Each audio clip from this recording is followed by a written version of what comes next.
بسم اللہ الرحمن الرحیم۔ السلام علیکم۔ ابرار رشید آپ کی خدمت میں ایک مرتبہ پھر حاضر ہے اور آپ سے درخواست ہے کہ اگر ابھی تک آپ نے چینل کو سبسکرائب نہیں کیا تو اسے سبسکرائب کیجئے گا، جو بیل آئیکن ہے اس کو ضرور پریس کیجئے گا، اور اگر آپ کو ویڈیو پسند آئے تو لائک کا بٹن دبانا نہ بھولیے گا۔ آپ کا بہت بہت شکریہ۔ مسلم لیگ نون کو ایک بہت بڑا دھچکا ملا ہے۔ یہ کیا دھچکا ہے؟ آپ یقین کیجئے کہ حالیہ جو مسلم لیگ نون کی تاریخ ہے، میاں نواز شریف کی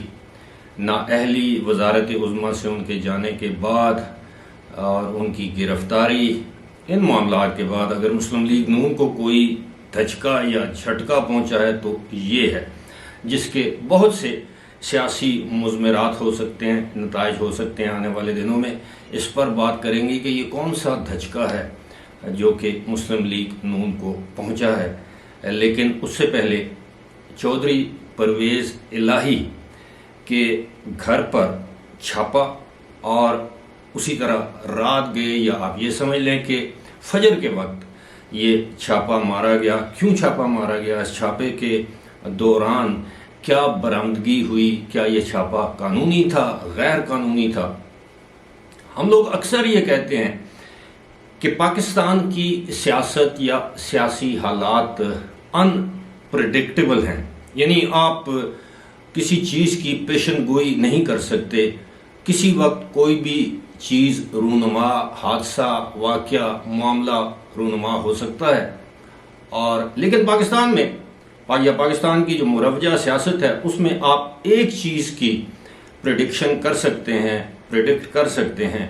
وہ یہ ہے کہ آپ بتا سکتے ہیں کہ ان دنوں یعنی جن دنوں میں ہم جا رہے ہیں، کوئی بھی وقت ہو، کہ پاکستان کی کون سی سیاسی جماعت یا قوت جو ہے وہ ریسیونگ اینڈ پہ ہے۔ ریسیونگ اینڈ آپ سمجھتے ہیں کہ مشکلات میں کون سی سیاسی جماعت ہے، یا آنے والے دنوں میں اس کے لیے کیا کیا مشکلات پیدا ہو سکتی ہیں، اور اس کا اندازہ ہم ایسے لگاتے ہیں کہ کیا اس سیاسی جماعت کو عدالتوں سے اسٹے مل رہا ہے، ضمانتیں مل رہی ہیں کہ نہیں، کیا اس سیاسی جماعت یا اس کے رہنماؤں کو عدالت سے ضمانتیں مل رہی ہیں، ریلیف مل رہا ہے، اسٹے مل رہا ہے کہ نہیں۔ اس سے ہم نتیجہ حاصل کرتے ہیں کہ آج کل وہ سیاسی جماعت کتنی مشکل میں ہے۔ جب ہواؤں کے رخ بدلتے ہیں تو پھر آپ کو پتہ ہے کہ کبھی ایک سیاسی جماعت ریسیونگ اینڈ پہ ہوتی ہے اور دوسری سیاسی جماعت بلو آئیڈ یا منظور نظر بن جاتی ہے۔ پھر یہ معاملات بدلتے رہتے ہیں ہواؤں کے رخ کے ساتھ ساتھ، یا ہواؤں کے رخ بدل دیے جاتے ہیں۔ چند دنوں سے ہم آپ کو بتانے کی کوشش کر رہے ہیں کہ اس وقت پاکستان تحریک انصاف اور پاکستان تحریک انصاف کی اتحادی جماعت، اب تو جماعت نہیں کہنا چاہیے کیونکہ اتحادی اب وہ جماعت نہیں رہی، البتہ تحریک انصاف کے اتحادی چودھری پرویز الہی بھی پاکستان تحریک انصاف کے ساتھ ساتھ مشکلات میں ہیں، اور یہ یو اے ای سے ایک صاحب کال کر رہے ہیں، بعد میں بات ہو جائے گی۔ تو اس کے پیچھے بھی ہم لوگوں کو معلوم ہے کہ کچھ اس طرح کی چیزیں تھیں، اشارے ہمیں مل رہے تھے کہ جناب اب صورتحال وہ نہیں رہی جو آج سے 1 سال، 1.5 سال یا 2 سال پہلے تھی۔ ایک صفحے والی بات ختم ہو چکی ہے، ہم سب جانتے ہیں اس کی وجوہات کیا ہیں، لیکن حالیہ دنوں میں پرویز الہی کے خلاف مختلف قسم کی چیزیں سامنے آئیں۔ وہ اسلام آباد سے 3 بوتل شراب کا معاملہ ہو، ان کے حوالے سے ایک مبینہ آڈیو ٹیپ جو کہ زیر گردش ہے، ابھی تک مخصوص لوگوں کے پاس ہے، اس کا ٹرانسکرپٹ البتہ تقسیم کیا گیا ہے۔ ٹرانسکرپٹ سے مراد یہ کہ اس میں جو گفتگو ہے اس آڈیو ٹیپ میں، اس کا ترجمہ کر کے اردو میں وہ پورا کہ جی چودھری پرویز الہی کیا کہہ رہے ہیں، دوسری جانب جو خاتون جس سے وہ بات کر رہے ہیں جو کہ مبینہ طور پر ان کی تیسری اہلیہ ہے، وہ کیا کہہ رہی ہیں، اس طرح کی باتیں ہیں۔ لیکن سننے میں آیا ہے کہ انتہائی معیوب قسم کی گفتگو کی جا رہی ہے، گندی گفتگو کی جا رہی ہے۔ اب گندی سے مراد آپ سمجھتے ہیں۔ پھر اس کے بعد چودھری پرویز الہی کے دستے راست محمد خان بھٹی کے خلاف جو تحقیقات اینٹی کرپشن میں مقدمے کا درج ہونا اور تقریباً کوئی 50 کروڑ روپے کی رشوت کا یہ معاملہ ہے، اور آپ اندازہ کیجئے کہ یہ 3-4 مہینے میں یہ سارا ہاتھ صاف کیا گیا. یہ اس کو کہتے ہیں کہ ٹپ آف دی آئس برگ. اب تقریباً 11 کے قریب انکوائریز جو ہیں، یہ میں نیب کی انکوائریز کی بات نہیں کر رہا، یہ اینٹی کرپشن ڈپارٹمنٹ کی انکوائریز کی میں بات کر رہا ہوں. 11 کے قریب انکوائریز آلریڈی چل رہی ہیں، اور یہ ایک انکوائری میں 50 کروڑ کا معاملہ سامنے آیا ہے. لیکن ابھی تک یہ الزام ہے، کسی عدالت میں اس کو پیش نہیں کیا گیا، اس کو ثابت نہیں کیا گیا. لیکن بات وہی کہ اب مشکلات کا اضافہ ہوتا جا رہا ہے چودھری پرویز الہی کے حوالے سے بھی. آج صبح ان کی رہائش گاہ گجرات میں پولیس کی بھاری نفری نے ایک چھاپہ مارا، اور اس چھاپے کے دوران پولیس نے جسے کہتے ہیں کہ لیڈرز، سیڑھیاں استعمال کی، ان کے گھر کے اندر داخل ہوئے. چودھری پرویز الہی اس گھر میں موجود نہیں تھے. ان کے ملازمین کے مطابق یا گجرات کے جو رپورٹرز ہیں ان کے مطابق وہ کبھی کبھار یہاں پر آتے ہیں ہفتے کی رات کو یا اتوار کے دن کو، اور یہ گھر زیادہ تر ان کے استعمال میں نہیں رہتا. البتہ وہاں سے کچھ سیکیورٹی گارڈز کو حراست میں لیا گیا ہے، کچھ دیگر جو گھریلو ملازمین ہیں ان کو حراست میں لیا گیا ہے. اور چودھری پرویز الہی کی گجرات کی رہائش گاہ پر چھاپہ مارنا یہ کوئی معمولی واقعہ نہیں ہے. وہ لوگ جو گجرانوالہ یا گرد و نواح میں رہتے ہیں وہ میری اس بات کو سمجھ رہے ہوں گے کہ چودھریوں کا، چاہے وہ اپوزیشن میں ہوں یا حکومت میں ہوں، گجرات پر چودھریوں کا جو ہولڈ ہے وہ ہمیشہ قائم رہا ہے.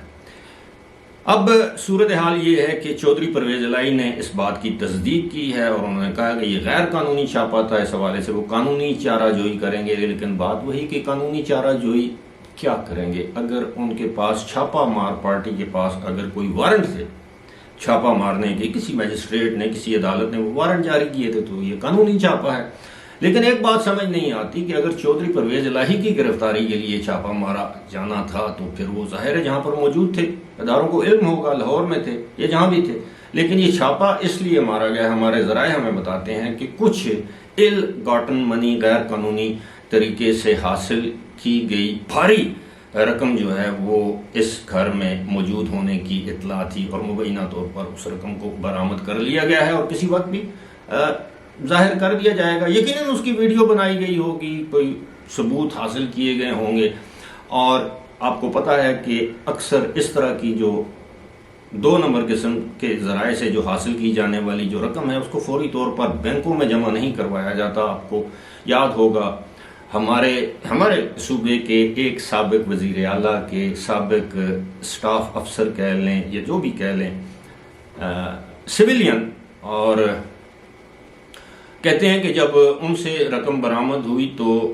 وہ مشینیں منگوائی گئیں گننے کے لیے، کیونکہ وہ ان کو نئے نوٹ لینے کا شوق تھا. اسی طرح بلوچستان کے ایک صوبائی سیکٹری کے گھر جب چھاپا مارا گیا تو وہاں سے بھی بڑی مقدار میں یا تعداد میں جو ہے وہ دولت رقم برآمد ہوئی. اس کے لیے بھی اسٹیٹ بینک سے مشینیں منگوانی پڑی گننے کے لیے. وہ معاملہ بھی دب گیا. یہ جس کا میں ذکر کر رہا تھا ہمارے صوبے والا، وہ معاملہ بھی دب گیا. لیکن اب پتہ نہیں اس چھاپے کا مقصد کیا تھا، وہاں سے کیا برآمد ہوا، کس کو گرفتار کیا گیا. لیکن ایک مقصد جو ہے بالکل صاف ظاہر ہے، وہ یہ ہے کہ اب چودھری پرویز الہی ان کے گرد گھیرا دن بدن تنگ ہوتا جا رہا ہے یا تنگ کیا جاتا رہا ہے، تا وقتے کے جب تک کہ وہ ان لوگوں کے سیم پیج پر نہ آ جائیں جن کے سیم پیج پر وہ ہمیشہ رہے ہیں. اب بات کرتے ہیں جناب مسلم لیگ نون کو کون سا بڑا دھچکا پہنچا، اور بڑا دھچکا یہ ہے کہ سابق وزیر اعظم میاں نواز شریف کے دستے راست شاہد خاقان عباسی نے مسلم لیگ نون کا جو عہدہ ہے سینئر نائب صدر کا، اس سے استعفیٰ دے دیا. کافی دنوں سے یہ اس قسم کی افواہیں چل رہی تھیں کہ وہ پارٹی چھوڑ رہے ہیں، مستعفی ہو رہے ہیں، لیکن اب انہوں نے اس بات کا اعتراف کر لیا ہے کہ انہوں نے پارٹی کی سینئر نائب صدارت سے استعفیٰ دے دیا ہے. اور اس حوالے سے انہوں نے چند جو ان کے بارے میں خبریں پھیلائی جا رہی ہیں ان کی تصدیق کی اور چند کی تردید کی۔ جن خبروں کی انہوں نے تصدیق کی وہ یہ ہے کہ انہوں نے 3 سال پہلے میاں نواز شریف کو یہ بتا دیا تھا کہ اگر آپ نے مریم نواز شریف کو پارٹی میں کوئی سینئر عہدہ یعنی ان کے برابر، یعنی ویسے تو پارٹی میں نون لیگ میں کوئی 4-5 سینئر نائب صدر ہیں، لیکن اگر مریم نواز شریف کو ان کے برابر یا ان سے اوپر کوئی عہدہ دیا گیا تو وہ اس کو اپنے عہدے سے مستعفی ہو جائیں گے۔ اب مریم نواز شریف کو نہ صرف سینئر نائب صدر بنا دیا گیا پارٹی کا، بلکہ پارٹی کا چیف آرگنائزر بنا دیا گیا، یعنی ان سے بھی ایک سٹیپ اوپر، تو وہ مستعفی ہو گئے۔ اس کے علاوہ انہوں نے کہا کہ جناب پارٹی چھوڑنے کی جو خبریں ہیں ان میں قطعی کوئی صداقت نہیں، وہ مسلم لیگ نون کا حصہ رہیں گے اور ایک ادنا کارکن کے طور پر وہ مسلم لیگ کے ساتھ رہیں گے۔ ہاں، اگر انہوں نے مسلم لیگ نون کا ساتھ چھوڑا تو وہ گھر بیٹھنے کو ترجیح دیں گے، کسی دوسری سیاسی جماعت میں نہیں جائیں گے۔ اب شاہد خاقان عباسی کا شمار نون لیگ کے ان رہنماؤں میں ہوتا ہے جب میاں نواز شریف کی 1999 میں گورنمنٹ ختم ہوئی تو جنہوں نے طویل گرفتاری جو ہے وہ کاٹی، اور اس دوران اگر آپ کو یاد ہو تو یہ سول ایویشن کے پی آئی اے کے چیئرمین تھے، یا سول ایویشن بھی ان کے انڈر آتا تھا، یا اس طرح سول ایویشن کے کچھ تھے کرتا دھرتا، یا وزیر ہوا بازی تھے، جو بھی تھا۔ وہ جو طیارے کا جو اغوا کا معاملہ تھا اس میں شاہد خاقان عباسی کا نام بھی آیا تھا، لہٰذا وہ بھی گرفتار رہے تھے کافی عرصہ۔ جو انہوں نے تردید کی ہے وہ یہ تردید کی ہے کہ ان کے بارے میں یہ کہا جاتا ہے کہ وہ جنرل قمر جاوید باجوہ کو توسیع دلوانے کے حق میں تھے، اور میاں نواز شریف کے ساتھ انہوں نے رابطہ کیا، ان سے ملے اور انہوں نے کہا کہ جی آپ ان کو توسیع دے دیں۔ شاہد خاقان عباسی کا یہ کہنا ہے کہ ہرگز ایسا نہیں ہے، وہ اس بات کی بھرپور اور مکمل طور پر تردید کرتے ہیں۔ انہوں نے کہا کہ اس کے برعکس انہوں نے میاں نواز شریف سے چند ماہ پہلے ملاقات کی تھی لندن میں، اور میاں نواز شریف کو یہ کہا تھا کہ اگر جنرل قمر جاوید باجوہ کو توسیع دینے کے لیے پارٹی پر دباؤ ڈالا جاتا ہے تو ہمیں یہ گورنمنٹ چھوڑ دینی چاہیے، دباؤ برداشت کرنے کے بجائے یہ گورنمنٹ سے علیحدہ ہو جانا چاہیے، مزید توسیع نہیں دینی چاہیے۔ تو اس طرح کی جو خبریں ہیں، کچھ خبروں کی انہوں نے تصدیق کی ہے، کچھ کی تردید کی ہے، لیکن اب شاہد خاقان عباسی گزشتہ جو عام انتخابات تھے وہ مری والے حلقے سے ہروا دیے گئے تھے یا ہار گئے تھے صداقت علی عباسی سے، پی ٹی آئی کے جو امیدوار تھے قومی اسمبلی کے، لیکن بعد ازاں انہیں لاہور سے نون لیگ کا جو